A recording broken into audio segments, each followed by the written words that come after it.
Римската империя, Нерон е казал, дай на хората хляб и зрелища и всичко е окей. И шокиращи кадри, заснети без позволение в такси, бяха гледани от близо милион души в социалните мрежи. Защо снимаш?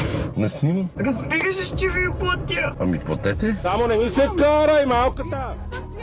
Ей, овцо, не ми говори така. На задната седалка е 21-годишно момиче. След вечер навън е пила алкохол и заспива в таксито. Телефонът е изключен, няма и пари в брой. Няколко минути по-късно успява да го зареди и плаща курса с карта. На следващата сутрин разбира, че видеото с нея вече е обиколило интернет. Хората почват да ми пращат по хиляди съобщения. Непознати, познати, това ти ли си? Що не съм очаквала, че този човек може да си помисли да ме качи след като съм платила. Ако го пуснеш това някак.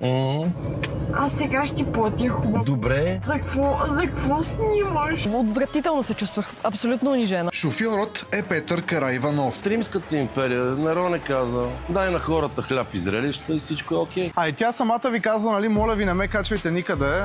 И горе-долу на другата сутрин, още в 5 сутринта сте я качили. Чух, че ме попита снимате ли как да. Първи път ти казах не, после как да. Помоли ви да не я качват. Просто не разбирам защо го качвате. Отново ви казах, защото така съм решил. С тази случка, тя ще ви я запомни и ще знае да не прави друг път такива случки. Това накърнява достоинството на това момиче, представя го в негативна светлина, а всъщност господина, който го снима, получава своето плащане. Задължителен е знака за това нещо. Освен, че етиката го налага, закона също го налага. Смених колата тази на 2 месеца. Предишната кола имах лепенка. В момента просто не съм я залепил, защото не съм намерил откъде я купа. Не ме е срам, че съм се напила и съм се качила в такси. Мен целта ми е да се прибера безопасно в нас. Така съм решил, така съм постъпил на момента, спонтанно. Съжалявате ли за нещо тогава? За кое да съжалявам? Не знам, питам ви. Селенката, не ми се карай! Истината рядко е това, което изглежда. Въпросът е, готов ли си да я видиш?